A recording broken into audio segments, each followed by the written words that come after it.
السلام علیکم، یا علی علیہ السلام مدد تعلیمات اسلامی آفیشیل یوٹیوب چینل پر آپ سن رہے ہیں واقعات سرزمین کربلا کا سیکنڈ لاسٹ ایپیسوڈ۔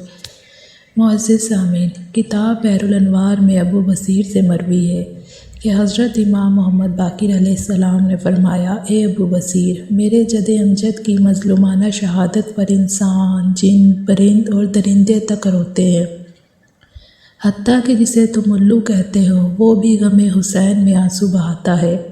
بھلا کبھی تم نے اسے دن میں دیکھا ہے؟ تو میں نے عرض کیا، نہیں مولا، کبھی نظر نہیں آیا۔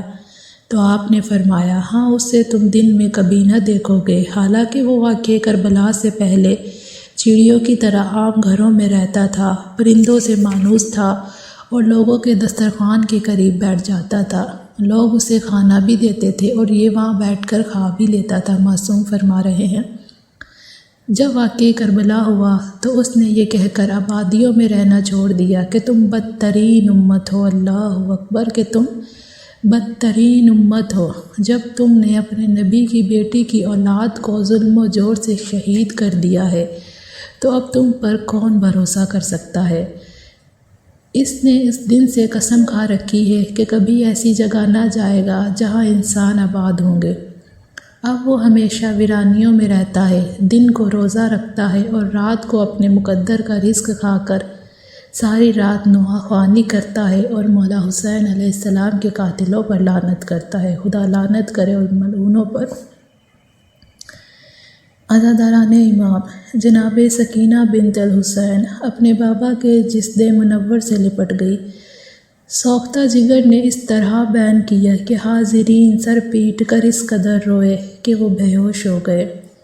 کتاب کے مطابق جناب سکینہ ارشاد فرماتی ہیں کہ میں نے اپنے بابا کو یہ کہتے ہوئے سنا کہ یہ مولا کا میسج اپنے تمام شیعوں کے لیے کہ اے میرے شیعوں، جب تم ٹھنڈا پانی پینا تو میری پیاس کو یاد کر لینا، کسی مسافر کی شہادت کی خبر سننا، مصیبت کی خبر سننا تو میرے اوپر آنسو بہا لینا۔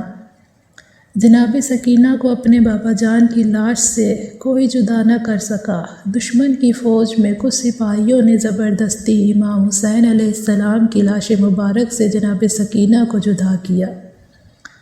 کتاب انوار نعمانیہ اور کتاب نظم الزہرا میں ترمہ بن عدی سے روایت ہے، وہ کہتا ہے کہ میں واقعہ کربلا میں موجود تھا اور سید الشہداء کا ہم رکاب تھا اور زخموں سے چور چور ہو کر میں گھوڑے سے زمین پر گرا۔ اسی حالت میں پڑا ہوا تھا کہ میں نے دیکھا چند آدمی سفید لباس پہنے ہوئے قتل گاہ میں آ رہے ہیں، جن سے مشک و عنبر کی خوشبو محسوس ہو رہی تھی۔ میں نے خیال کیا شاید کہ ابن زیاد ملعون ہوگا، لیکن وہ اشخاص لاش مبارک مولا حسین علیہ السلام کے قریب آئے اور ان میں سے ایک بزرگ نے اپنا دست مبارک کوفہ کی جانب بلند کیا تو مولا حسین علیہ السلام کا سر مبارک ان کے ہاتھ پر آ گیا۔ اللہ! انہوں نے وہ سر مطہر جسد امام حسین علیہ السلام کے ساتھ معلق کیا تو مولا حسین علیہ السلام زندہ ہو گئے کہ یہ ایک معجزہ ہے، اور گریہ کرتے ہوئے ان بزرگوں سے اپنی مصیبتیں بیان کی۔ ان بزرگوں نے فرمایا، اے حسین، اے میرے بیٹے، تجھے اس قوم نے قتل کیا اور تجھے نہ پہچان پائے اور نہ انہوں نے تیری حرمت کا خیال رکھا۔ افسوس کہ تجھ پر پانی بھی بند کر دیا، تیری جراحتوں کا اجر خدا کے پاس ہے۔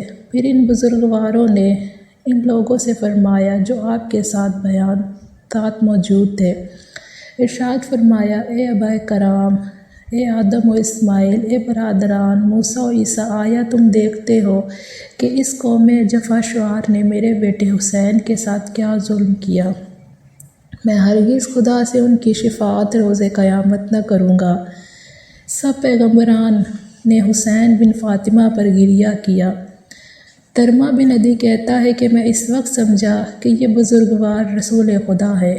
کتاب الانوار میں ہے کہ میں نے دیکھا تمام پیغمبر گریہ فرما رہے ہیں اور رسول خدا کی خدمت میں تعزیت پیش کر رہے ہیں، اور پیغمبر خدا ایک ایک مٹھی خاک تمام انبیاء کے سر اور ریش مبارک پر ڈالتے ہیں، جو کہ انتہائی تعزیت کی نشانی ہے۔